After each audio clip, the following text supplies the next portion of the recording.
Feel the coolness of the air as you breathe in and the warmth as you breathe out. You could just let it fall through the floor because you're a powerful martial artist. It was at Camp Simcha that I came across the reality that I now lecture about in the medical world. I came upon this 5-year-old child in the infirmary in camp who was having his port access for his chemotherapy. 2 nurses are pinning him down. A 3rd nurse has a large syringe to plunge into his chest. And I just said to the nurses, give me 5 minutes with this child. And I said to him, you know, I'm a black belt, which doesn't mean much, but to a little kid, it's a wow. I said, do you want me to teach you some karate? He almost jumped off the table. I explained to him, in the martial arts, you learn that pain is a message you don't have to listen to. You could breathe in this amazing chi, this energy, and push out the pain. Watch me. 20 minutes later, they pulled out the needle, and he looked up at the nurse and he said, did you do it yet? And that's when Kids Kicking Cancer was born. Wow. Power, peace, purpose. If you have a drug that works on 30% of the population, you have a hit. If you have a drug that works on 40% of the population, you're a superstar. 85% of the kids had a reduction in pain, of which the general across-the-board average of pain reduction was 40%. That's the remarkability of Kids Kicking Cancer. My mom got a phone call from one of the social workers, said, hey, there's this guy that wants to start a karate class for kids that have cancer. You think Michael would be interested? I'm thinking about getting my daughter well. I'm not thinking about no program.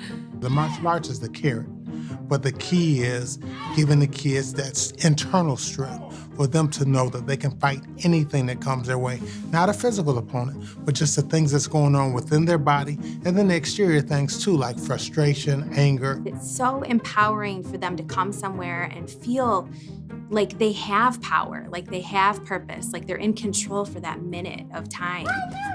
Good job. We started coming, and the more she came, the more stronger she became. She'd just take her deep breaths, and she'll just get her shot done and be out before you know it.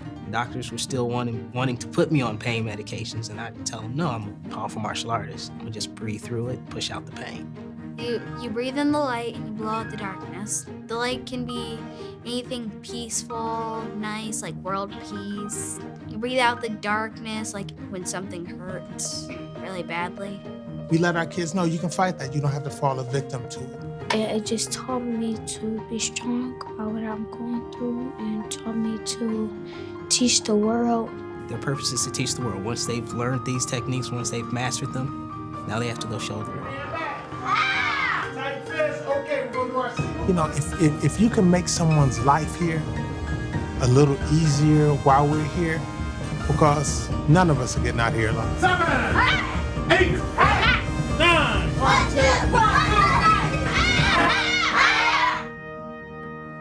1. Good. Breathe in the light and push out the darkness. The greatest tragedy is not the death of a child.